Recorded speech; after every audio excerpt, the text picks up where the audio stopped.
What are you curious about? ఏది చేస్తే నువ్వు ఎంజాయ్ చేస్తావు? Do you really like video games or do you really like a sport? These are the questions.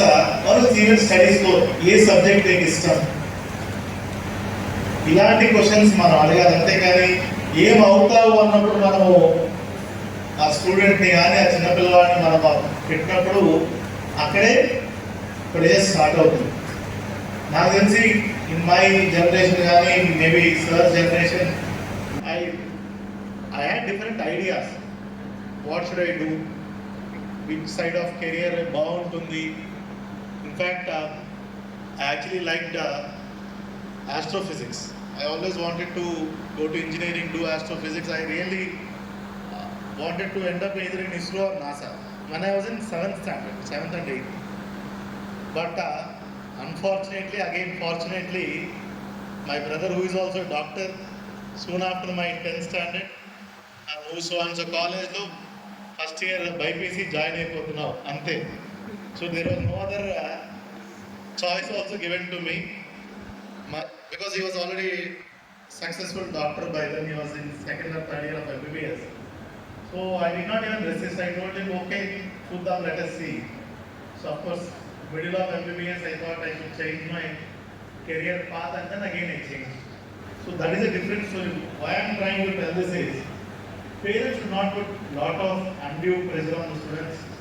Also the institutions also should not put pressure. Let them explore different ideas. If we don't explore, I don't think we can see different successful models in India. If you see Sachin Tendulkar has come, or from his background, cricket player at the age of 14 years, 15 years, అయ్యేవాడు కాదు. PV Sindhu for that matter, నాన్నగారు కూడా అమ్మాయిని BiPC చదివించి doctor చేయించాలనుకుంటే ఫీల్డ్స్లో successful models ఉన్నారు, people ఉన్నారు.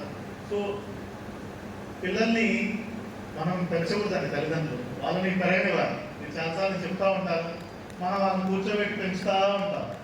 Let them grow on their own. At some point of time they will understand, they will chart their own career. మనం only ఇక్కడ రాసినట్టు some orientation, some guidance అంతవరకు మనం ఉండాలి.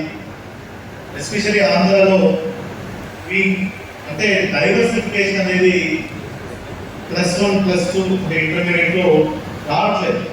చాలా నేర 80% మంది నాకు తెలిసి ఆంధ్రప్రదేశ్లో ఉన్న తల్లిదండ్రులు కానీ ఎడ్యుకేషన్ ఇన్స్టిట్యూషన్స్ కానీ దీని మీదనే ఓరియంటేషన్ ఇస్తున్నారు. I request everyone as a society we should start thinking broadly. ఇప్పుడు చాలామంది ఆర్కిటెక్చర్ తీసుకుంటున్నారు, లాంగ్వేజెస్ తీసుకుంటున్నారు, హ్యుమానిటీస్ మళ్ళీ మొదలవుతుంది తీసుకోవటం. ఇట్లా డిఫరెంట్ సబ్జెక్ట్స్ ఎక్స్ప్లోర్ చేయాలి. లిమిటెడ్ సబ్జెక్ట్స్ తీసుకుంటేనే దాంట్లోనే మనకి సప్లై ఎక్కువ ఉంటుంది, డిమాండ్ తగ్గిపోతుంది. ఎప్పుడు కూడా డిమాండ్ సప్లై ఇంబ్యాలెన్స్. ఎందుకంటే మీతో ఎక్కువ కాలం గడిపేది మీతోనే పిల్లలు. రైట్ ఫ్రమ్ బిగినింగ్, చైల్డ్హుడ్ నుంచి అప్పుడు పిల్లలు మ్యారేజ్ అయ్యేంత వరకు, అడల్ట్ బేబీ ఒక సెటిల్ అయ్యేంత వరకు కూడా మీతోనే తల్లిదండ్రులతో గడుపుతారు. కాబట్టి డిసిప్లిన్ అనేది ఫస్ట్ నేర్పించాల్సిన తల్లిదండ్రులే, ఆ తర్వాతే టీచర్స్. అదొక్కటి గుర్తుపెట్టుకోవాలి. కొన్ని టీచర్స్కి మనం ఏమన్నా పూర్తి అధికారం ఇచ్చామా? వాడు కొడితే నాన్న డాడీ నన్ను కొట్టాడు డాడీ మా టీచర్ అని అంటారు. ఎగేసుకొని వచ్చేస్తారబ్బా అంతా. పక్కింటోడు ఎదిరిటోడు ముందర వాళ్ళు వీళ్ళందరూ వచ్చేసి how can you beat my son? బాబు మీరు కొట్టరు, మీరు డిసిప్లిన్లో పెట్టరు, టీచర్ కొడితే ఒప్పుకోరు. పోలీసు వాళ్ళు ఏమో లాఠీ చార్జ్, పోలీసు వాళ్ళు ఏమో చేద్దామంటే ఏమంటారు? చిన్న పిల్లోడు సార్, వదిలేయండి సార్, ప్లీజ్ సార్ అంటారు. మరి ఎలా ఎవరు నేర్పాలి? ఎవరు నేర్పాలి పిల్లలకి డిసిప్లిన్?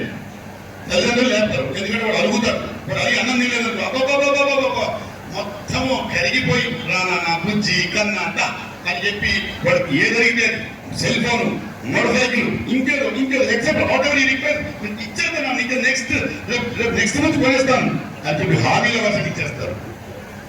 కొన్ని టీచర్ కొట్టే మా బాగా కొట్టాడు పోరా, ఏమో దీని మీద తప్పు చేసినాడు కొట్టింటాడు అని అంటారా? మనం టీచర్ కొట్టాడా? నిన్ను అక్క కొట్టాడా? బాత్రూమ్ తిన్నట్టు కొట్టాడా?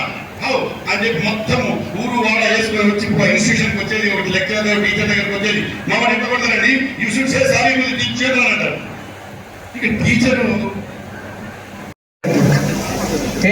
పేరెంటింగ్ చేయడం అనేది ఒక పెద్ద బాధ్యత. అది అంత చిన్న బాధ్యత ఏం కాదు. పిల్లల్ని ఫుడ్ ఇచ్చాం, మొబైల్ ఇచ్చాం, టీవీ పెట్టామంటే అది కాదు. పేరెంటింగ్ చేయడం అనేది ఒక పెద్ద సబ్జెక్ట్. మన ఒకసారి శాన్ ఫ్రాన్సిస్కో నుంచి ఇండియా వస్తుంది సమ్ ట్రైనింగ్ క్యాంప్కి వెళ్ళి. ఒక వైట్ లేడీకి 4 kids ఉన్నాయి. ఆమె బాత్రూమ్కి వెళ్తే నేను చూస్తూ ఉన్నాను, నలుగురిని కూర్చోబెట్టింది. 4 years, 3 years, 6 years something like. ఆమె చెప్పింది just be hero only till I come back అని చెప్పింది. వాళ్ళు నలుగురు ఎక్కడా కదలలేదు. మన ఇండియాలో ఒక కిడ్ని మీరు అక్కడ పెట్టండి, మొత్తం ఆ ఎయిర్పోర్ట్ మొత్తం అందరు లగేజ్లు తీసుకొచ్చి పడేయటం, గొడవ చేయటం, ఏడవటం, లేకపోతే నానా హంగా